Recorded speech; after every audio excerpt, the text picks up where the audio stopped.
Now, we're pretty far in the outline tonight, but because we've been doing this for a couple of weeks on the life of Jacob,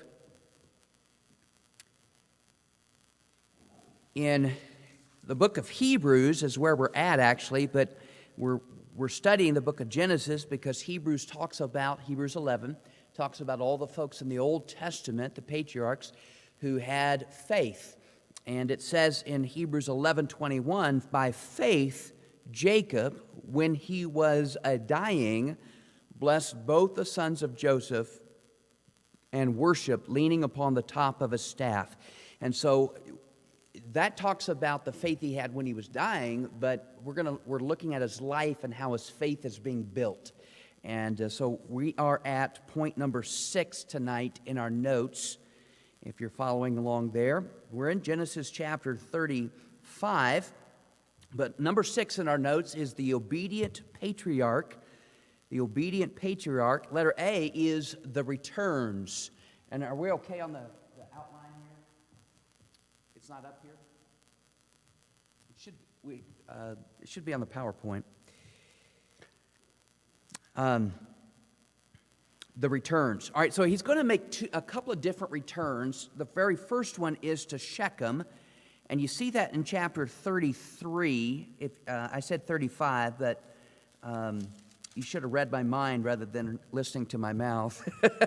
Chapter 33, verse 17. And Jacob journeyed to Succoth and built him a house and made booths for his cattle, therefore.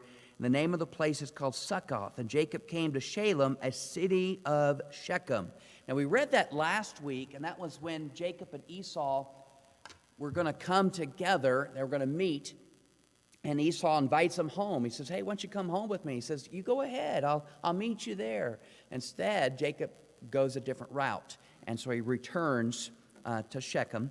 The second place that he returns is to Bethel, and that's where we start chapter 35. Look at verse 1. And God said unto Jacob, arise, go up to Bethel, and dwell there, and make there an altar unto God that appeared unto thee when thou fleddest from the face of Esau thy brother. So he's returning back to that original place of Bethel. So letter A was the returns. Letter B is the revival. The revival. Now, it's interesting. He's getting ready to go to a place where he's going to meet God. And in other words, he's going to church, okay? And what does he do? He tells his kids, clean up your act. Clean up your act. Look at verse 2, chapter 35, verse 2. Then Jacob said unto his household and all that were with him, put away the strange gods that are among you, and be clean, and change your garments, and let us arise and go up to Bethel. And I will make there an altar unto God, who answered me in the day of my distress. I love that phrase, who answered me in the days of my distress. So I'm glad that God listens, amen, and was with me in the way which I went. And they gave unto Jacob all the strange gods which were in their hand, and all their earrings which were in their ears. Now, that may sound strange, but if you remember when they escaped out of Egypt, they had earrings as well. Earrings was not a Jewish thing. It was a Gentile thing.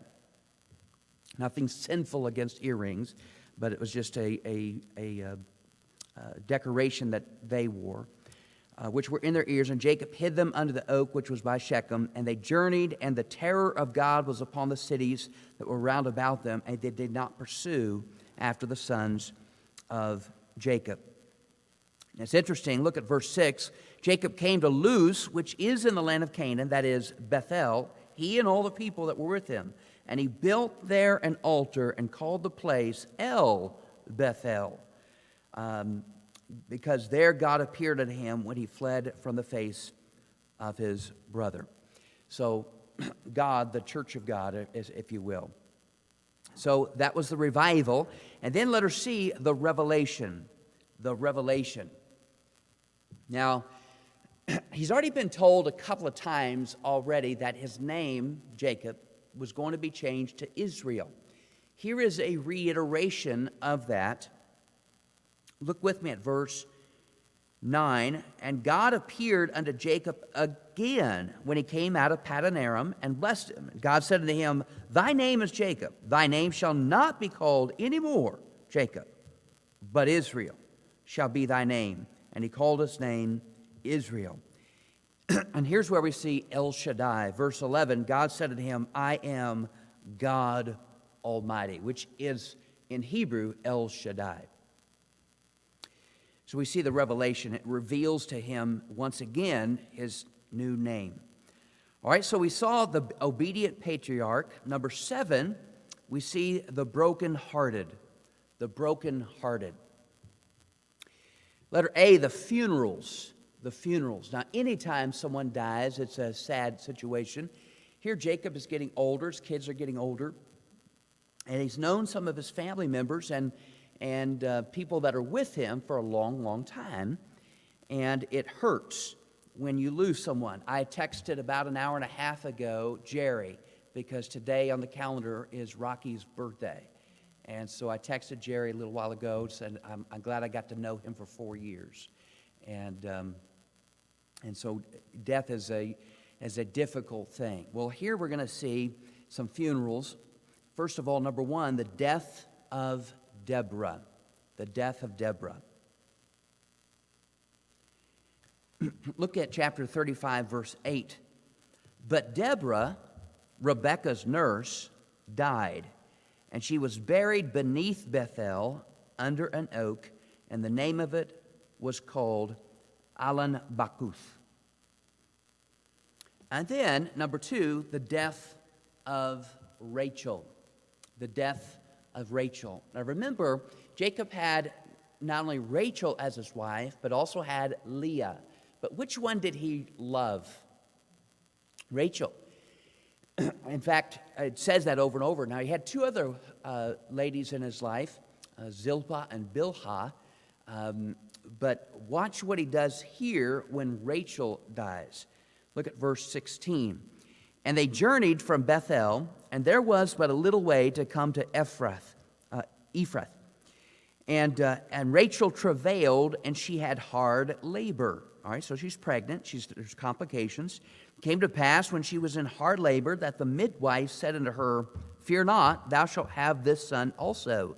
And it came to pass, as her soul was in departing, for she died, she called his name Benoni, but his father called him Benjamin. And Rachel died and was buried in the way to Ephrath, which is Bethlehem. And Jacob set a pillar upon her grave. That is the pillar of Rachel's grave unto this day. It's just a side note, interesting.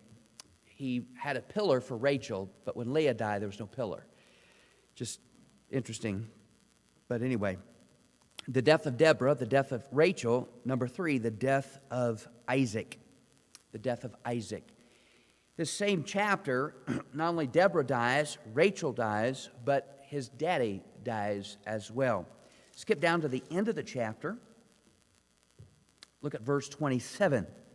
Jacob came unto Isaac his father, unto Mamre, unto the city of Arba, which is Hebron, where Abraham and Isaac sojourned. And the days of Isaac were 180 years. And Isaac gave up the ghost and died, and was gathered unto his people, being old and full of days. And his sons, Esau and Jacob, buried him. And that's one of the cases in the Bible where estranged family members gather just for the funeral. And I think it's sad when family members do that. I think family members ought to be connected. But however, family issues get involved, and they only come together when there's someone to bury. But nevertheless, there's the death of Isaac. All right, so letter A was the funerals. Letter B, the failures. The failures. Here we're going to look at some of the problems of Jacob's children, the sins of his children. First of all, murder. Look with me at chapter 34. Now, I don't know if you noticed, but we did skip 34 on purpose.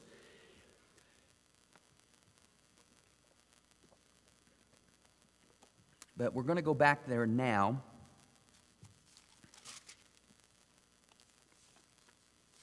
Now, before we get going, do me a favor. You should have a chart on the back of your notes there. Go to the chart. And you see down at the bottom of his 12 sons. That's the chart. I'm not looking at the maps. The chart of his wife Leah, and notice all the children that she gives birth to. Reuben, Simeon, Levi, Judah, Issachar, Zebulun, and then the girl, Dinah. This chapter is about Dinah and the reaction of her brothers. And I want you to notice the reaction of the brothers of Leah, because underneath is Rachel's two sons, Joseph and Benjamin. He was just born.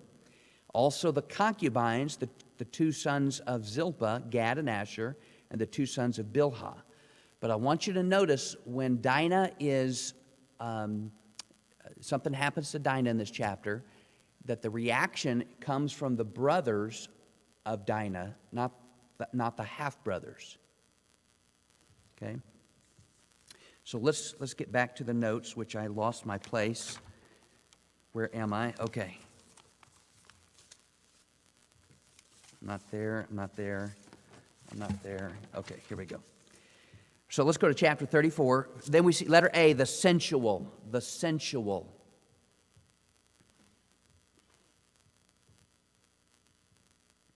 All right, we've already looked at a place called Shechem, but here's a guy by the name of Shechem. Chapter 34, and Dinah, the daughter of Leah, which she bare unto Jacob, went out to see the daughters of the land.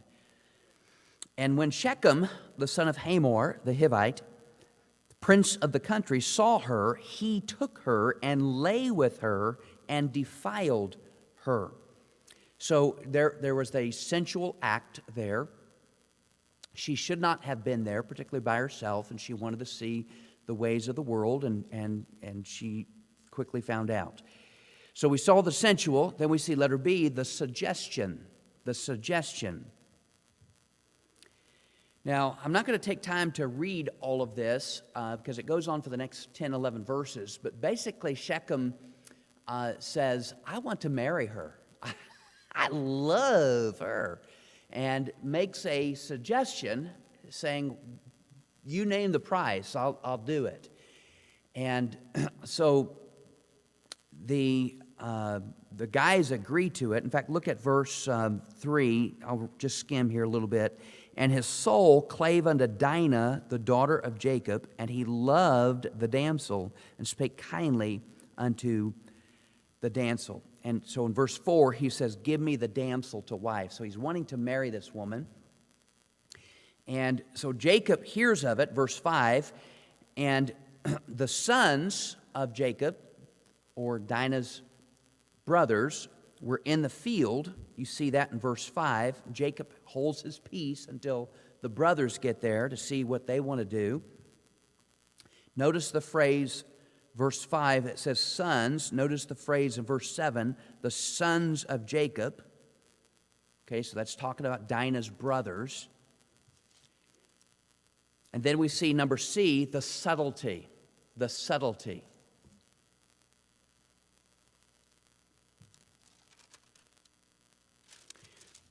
Look at verse 13. It says the sons of Jacob. Verse 25, in the middle, it says the sons of Jacob. Verse 27, the sons of Jacob. So basically, what's going to happen is Dinah's brothers hear Shechem's suggestion of saying, hey, name your price. I want to marry your sister. Well, Shechem is not Jewish. And so the brothers answer and say, okay, I tell you what, let's make a league between us, and you and all the guys get circumcised, and then we can give our sons to your daughters, and your daughters to our sons, and we can have this relationship going. And he goes, done deal. Shake on it. And so they make this agreement. Well, the subtlety was the brothers, the sons of Jacob, Dinah's brothers, were using it as a ploy so that they would be too sore to be able to fight because they would be circumcised as adults. And so they could not fight because then they would go back and lose a battle that they were going to come across. Letter D, the slaughter. The slaughter. So the sons of Jacob are going to use that advantage while the guys were circumcised and to sort of fight and go slaughter them. Look at chapter 34, verse 25. And it came to pass on the third day when they were sore that two of the sons of Jacob, Simeon and Levi, Dinah's brethren, took each man his sword and came upon the city boldly and slew all the males. And they slew Hamor and Shechem, his son, with the edge of the sword, and took Dinah out of Shechem's house and went out. And the sons of Jacob came upon the slain and spoiled the city because they had defiled their sister. They took their sheep, their oxen, their asses, and that which was in the city, that which was in the field, and all their wealth, and all their little ones, and their wives took their captives and spoiled even all that was in the house. And so they really did them in. And then we see letter E, the scandal. The scandal. Well, certainly Jacob did not put his approval, a stamp of approval, on those actions, and he condemns their actions by saying, guys, what you just did is going to affect our whole tribe, my reputation at stake because of your actions. Look at verse number 30. And Jacob said to Simeon, Levi, ye have troubled me to make me to stink, which is a phrase that says people are going to look at us in a negative way. Among the inhabitants of the land, among the Canaanites and the Perizzites, and I, being few in number, they shall gather themselves together against me and slay me, and I shall be destroyed, I and my house. And they said, should he deal with our sisters as with a harlot? And so there was this, obviously not a meeting of the minds, but Jacob was concerned about the welfare of the whole family, his survival, and because of their actions. And so certainly a children's actions can affect the reputation of the parents. All right, so number 2, we see the adultery. The adultery. Well, again, I want you to look at the chart to go back where the children are listed. I want you to see under Leah, the very firstborn son is Reuben. And then I want you to look at, right by Rachel, what is her concubine's name?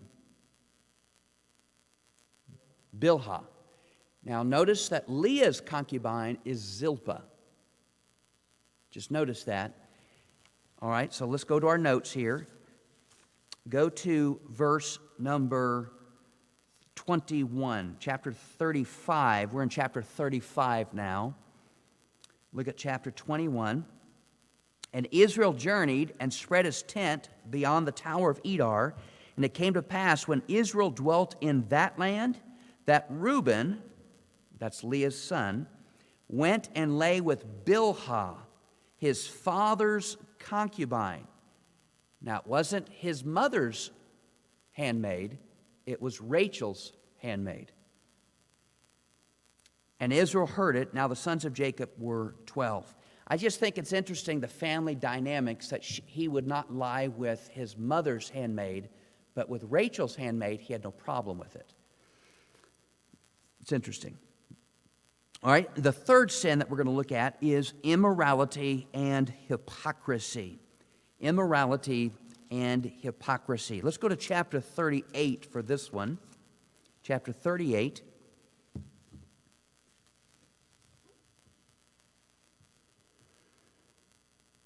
And one of Jacob's sons, Judah, has kind of moved away from everyone else a little bit. Is going to raise up his own family. And we see here, letter A, Judah's Canaanite wife.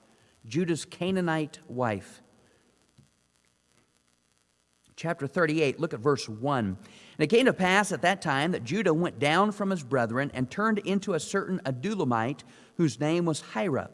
And Judah saw there a daughter of a certain Canaanite, whose name was Shua. And he took her and went in unto her. All right, so Shua's daughter is the one that he's having a relationship with.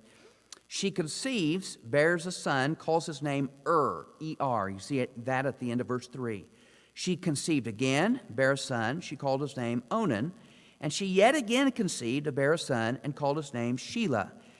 Now, obviously, several years have passed between all of this transactioning of having 3 different children. And there was some time between the second child and the third child. And that'll play out here as we read a little bit further. But 3 guys are born, Onan, and Shelah. All right, so letter B, we see Judah's choice. Judah's choice. Look at verse 6. Judah took a wife for his firstborn, whose name was Tamar. And Judah's firstborn, was wicked in the sight of the Lord, and the Lord slew him. All right, so one guy is off the scene. Now keep in mind the Jewish custom was that when a guy died, his brother had the responsibility to go in into the wife to raise a child or to give seed to that woman so the woman could raise a child in the name of the deceased guy's name. So that's what's going to happen here. Look at verse 8. And Judah said unto Onan, Go in unto thy brother's wife, and marry her, and raise up seed to thy brother. And Onan knew that the seed should not be his. It came to pass when he went in unto his brother's wife that he spilled it on the ground. Now it's pretty graphic that basically in the heat of passion, instead of consummating putting the seed into her, he just had pleasure with her, and at that moment separated himself physically from her so that the seed would not impregnate her, and said, I just wanted the pleasure, I'm not going to fulfill the responsibility. And that was an evil thing, because in verse 10, the thing which he did displeased the Lord, wherefore he slew him also. So 2 of the guys, and Onan, are off the scene. The third brother, Shelah, is too young for that physical relationship, and so there's some waiting time that's going to happen. So letter C, we see Judah's contract. Judah's contract. So Judah is now going to talk to Tamar, his daughter-in-law, and basically says, hey, I want you to wait, be patient, until Shelah is old enough to fulfill the responsibility. Look at verse 11. Then said Judah to Tamar, his daughter-in-law, Remain a widow at thy father's house till Shelah my son be grown. For he said, Lest peradventure he die also, as his brethren did. And Tamar went and dwelt in her father's house. And in process of time, again, years are passing, the daughter of Shua, Judah's wife, died. Judah was comforted and went up unto sheep shearers to Timnath, he and his friend Hira, the Dulamite. Now, by the way, sheep shearing was usually a very festive time. And in fact, sometimes there was prostitution going on as an act of fertility because it was harvest time. It was a time of wealth and prosperity. And it was told Tamar, saying, Behold, thy father-in-law goeth up to Timnath to shear his sheep. So she's finding out that the contract was not being fulfilled. So we see letter D, Judah's carnality. Judah's carnality. And again, there's too many verses to read here, but basically Tamar puts off her garments of being a widow, puts on other garments so that she would not be recognized, goes over there and plays a harlot, and Judah has lust, goes in unto her, not knowing it's her, and impregnates her. Since he did not fulfill his obligation in giving the third son, Shelah, to her, she was taking things into her own hands. And then letter E, Judah's condemnation. Judah's condemnation. Well, this self-righteous guy, Judah, even after having sex with a woman, finds out that Tamar, who's supposed to be chaste and as a widow, has played the harlot. This self-righteous guy says, how dare she go around flirting with other guys? And so look at verse 24. And it came to pass about 3 months after that it was told Judah, saying, Tamar, thy daughter-in-law, hath played the harlot. And also, behold, she is with child by whoredom. Judah said, bring her forth and let her be burnt. Do you see the hypocrisy here? How he's wanting to burn her, but he was the one that got her pregnant. But he didn't know that at this time. Verse 25, when she was brought forth, she sent to her father-in-law, saying, by the man whose these are, am I with child? And she said, discern, I pray thee, whose these are, the signet, the bracelet, and the staff. They had exchanged like a down payment, if you will. And so she had those things of his to prove, hey, I was the woman that you had sex with 3 months ago. The child is yours. And he has a big gulp in his throat. And then we see letter F, Judah's confession. Judah's confession. He basically says, Tamar, you are more righteous than I am. I did not keep my word. I'm the one that sinned against you. I didn't give Sheila to you. So I am wrong. So he goes on for the rest of the chapter and basically confesses that. All right, the fourth one, number 4, is deceit and treachery. Deceit and treachery. And these are done by Jacob's 10 sons. Chapter 37 is where we want to look at. And you probably noticed we skipped over that chapter. All right, so letter A, the dreams of Joseph. The dreams of Joseph. Verse number 9, and these, wrong chapter. Verse 9, and he dreamed yet another dream and told it his brethren and said, behold, I've dreamed a dream more, and behold, the sun and the moon and the 11 stars made obeisance to me. Which was a vision that God gave him that basically said that he was going to be a ruler and they were going to be bowing down to him. Well, then we see letter B, the deceit of the brothers. The deceit of the brothers. Well, the whole chapter is basically the brothers are out in no man's land, and Joseph is going to go hunting for them. He can't find them over here, can't find them over here. He finally finds them over here. They see him coming off. They said, let's throw him in the pit. They threw him in the pit. They sold him. They took his garment. They brought it back to his daddy and led him to believe that he was dead. And they did not tell him otherwise. And so there was deceit there. Then we see letter C, the despair of the father. The despair of the father.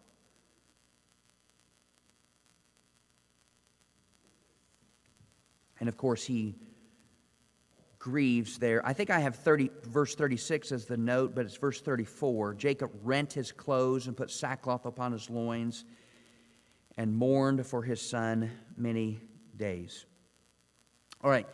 So for the next several chapters, chapters 39, 40, 41, 42, 43, 44, 45, 46, 47, 48, it stops telling the story of Jacob.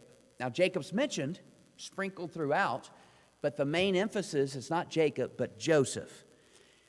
So we want to go all the way to chapter 48, if you will, and we'll skip down to the end of his life because years have passed.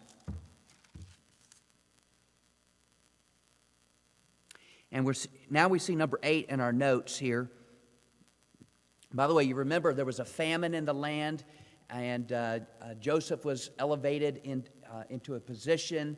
The Potiphar's wife had flirted with him. He was put in prison. He was forgotten. He had some visions. He was, so all of those things that took place there. And his brothers come down because of a famine and back up and came back down. And all of those things have happened through those chapters. So it's a lot of things going on.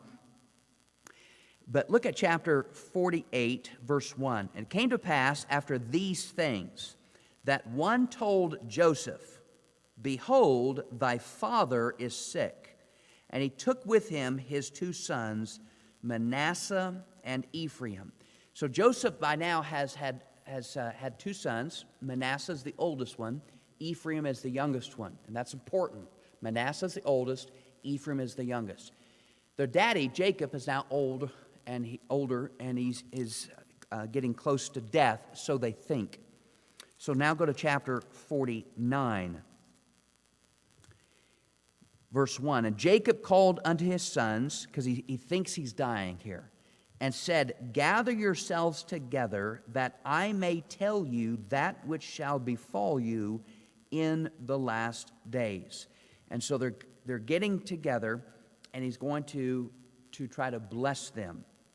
Now, Jacob is at 147 years old at this time, and he is going to he's going to take the grandsons, Manasseh and Ephraim, and going to put his right hand, which was a symbolic gesture of God's right hand of blessing, on supposedly the oldest son, but instead he puts it on the youngest son of Joseph. So he's adopting the grandsons, if you will, and puts his right hand on Ephraim and not on Manasseh. And so I think you have a paragraph here in your notes. I'm not quite sure. I think so. But Jacob lays his right hand on Ephraim and left hand on Manasseh. Joseph is displeased, pointing out that Manasseh was older and should have had the right hand on him. Jacob refuses to change hands and even predicts that Ephraim would be greater. Now, that should sound a little bit familiar, because that's similar to what happened with Isaac. Isaac had blessed the younger son, Jacob, and not the older son, Esau. So, number 2 in your notes, just as Isaac blessed the younger, Jacob, over the older, Esau, Jacob blessed the younger, Ephraim, over the older, over the older Manasseh.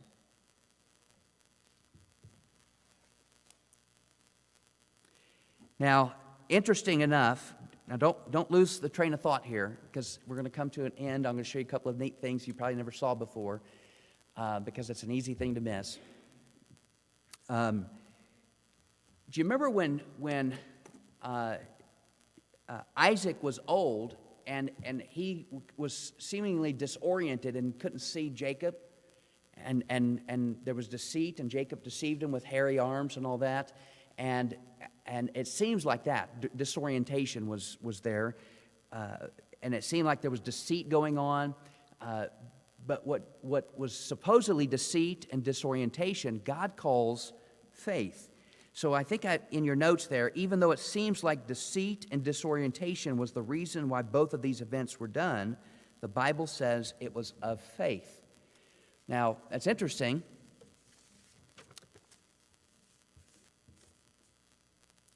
Later on in Hebrews, the verse I read before, it says that Jacob's staff, that he was leaning upon the top of his staff when he blessed the sons.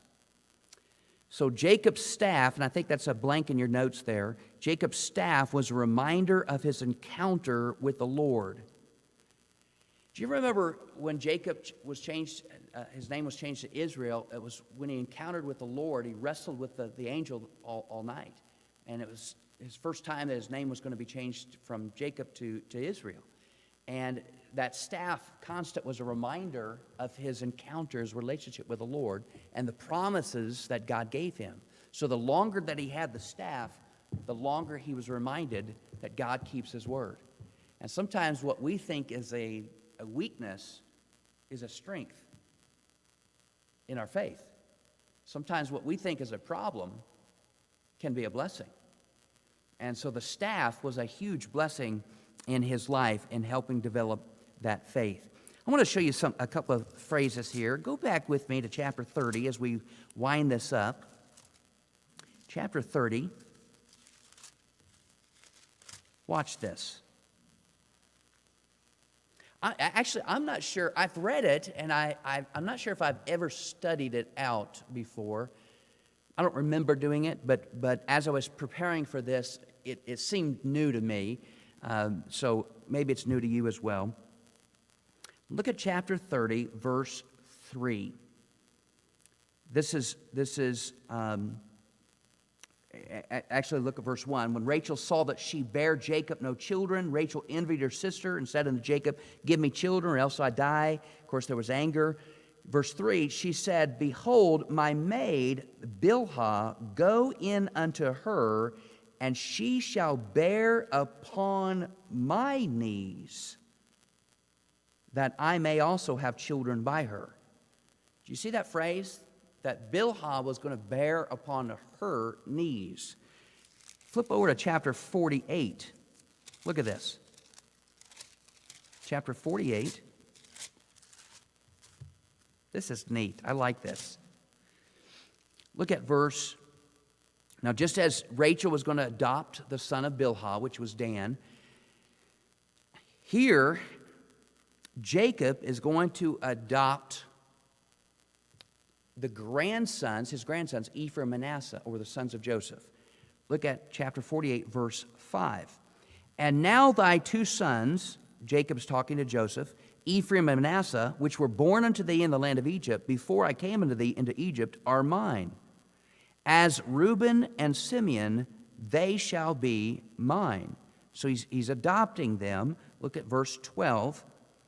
And Joseph brought them out from between his knees and bowed himself with his face to the earth.